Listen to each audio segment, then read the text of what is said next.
Hi friends, welcome back to our channel Vanaja vlogs. ఈసారి రాఖీకి నేను ఒక సాంగ్ అయితే రాసుకున్నాను. ఆ సాంగ్ వచ్చేసి ఎలాంటి మ్యూజిక్స్ లేకుండా నేనైతే నా వాయిస్తో పాడుతున్నాను. ఎలా ఉందో మీరు కంటిన్యూగా చూసిన తర్వాత నాతో షేర్ చేసుకోండి. ఈ సాంగ్ వచ్చేసి రాఖీ రోజు అన్న తమ్ముళ్ళు లేని ఓ ఆడపిల్ల బాధలు, వాళ్ళ సిచ్యువేషన్ ఎలా ఉంటుందో వాటికి పట్టి నేను ఒక సాంగ్ అయితే రాసుకున్నాను. సో అందరూ కంటిన్యూగా వినేయండి. చేతిలోన రాఖీ ఉన్న కట్టలేకపోతిమి, తోడుండే అన్నలేక కన్నీరైపోతిమి. చేతిలోన రాఖీ ఉన్న కట్టలేకపోతిమి, తోడుండే అన్నలేక కన్నీరైపోతిమి. రాఖీ పౌర్ణమి వేళ లోకమంత సంబురం, మా గుండెలోన మిగిలినమ్మ తీరని భూవేదన.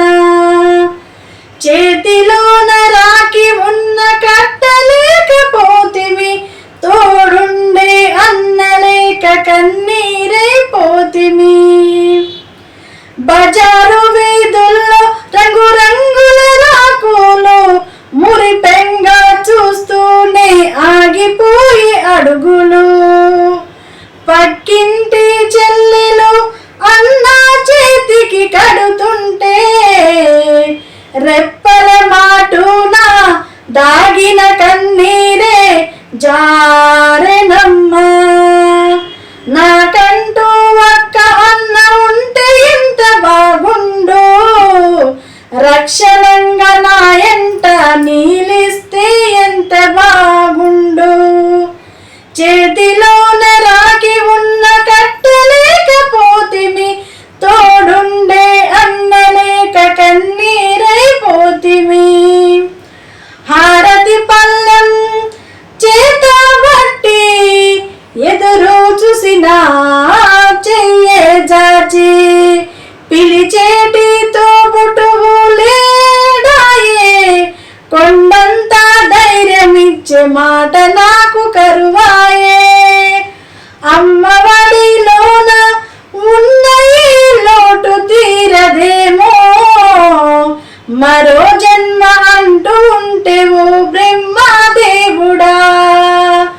మానుదుటున రాసివయ్యవు అన్న ప్రేమను, మానుదుటున రాసివయ్యవు అన్న ప్రేమను. చేతిలోన రాఖీ ఉన్న కట్టలేకపోతిమి, తోడుండే అన్నలేక కన్నీరైపోతిమి. తోడుండే అన్నలేక కన్నీరైపోతిమి. సో ఇది అండి సాంగ్. ఎలా ఉందో తప్పకుండా కామెంట్ చేసేయండి. ఈ సాంగ్ని ప్రతి ఒక్కరు సపోర్ట్ చేసి చాలా ముందుకు తీసుకెళ్ళాలని నేనైతే అనుకుంటున్నాను. చాలా అంటే చాలా హార్ట్ టచింగ్గా ఉంది. లిరిక్స్ మాత్రము అందరికీ షేర్ చేసేయండి. కొత్త వాళ్ళు ఉంటే మన ఛానల్ని సబ్స్క్రైబ్ చేసుకోండి. అండ్ ఈ సాంగ్ పాడుతుంటే మాత్రం రియల్గా చెప్తున్నా, నాకైతే బూస్ బంప్స్ అయితే వస్తున్నాయి. అండ్ విన్న వాళ్ళు కామెంట్ చేసి అలాగే షేర్ చేసేయండి, లైక్ చేసేయండి. Thank you for watching. Bye, I love you.